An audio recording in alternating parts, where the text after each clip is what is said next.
যখন মাইলস্টোন কলেজের বিমান দুর্ঘটনাকে কেন্দ্র করে কাদা ছোড়াছুড়ি হচ্ছে, কেউ বিমান বাহিনীকে ধরে দিচ্ছে, কেউ রাজনৈতিক দল, কেউ বিমানের পাইলট, কেউ স্কুল কমিটি, অনেক দোষারোপ হচ্ছে। এই মুহূর্তে আসলে আমার কাছে ভিন্ন একটা বিষয় মনে আসছে। সেটা হচ্ছে কি, যেই ব্যক্তির বাবা মা পুরো পরিবারকে হত্যা করা হয়েছে, সে ব্যক্তি কি সত্যি দেশপ্রেমিক হতে পারেন, দেশকে ভালোবাসতে পারেন? এবং তিনি যদি হন শেখ হাসিনার মতো কেউ, এবং শেখ হাসিনার ইতিহাস আপনারা দেখেন, যে শেখ হাসিনা শুধু প্রতিশোধ ছাড়া জীবনে আর কিছু দেখেননি।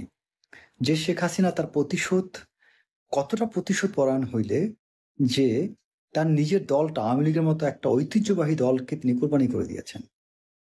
তিনি তার নেতাকর্মীদেরকে কোরবানি করে দিয়েছেন।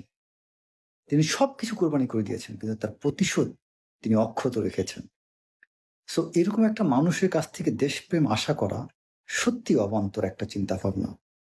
আজকে মাইলস্টোনের যে ঘটনা ঘটেছে, মাইলস্টোন কলেজে বিমান দুর্ঘটনা, এটা নতুন কিছু না। বাংলাদেশে এই পুরনো বিমান দিয়ে দেশকে ধ্বংস করা এটা আজকে থেকে শুরু হয়নি।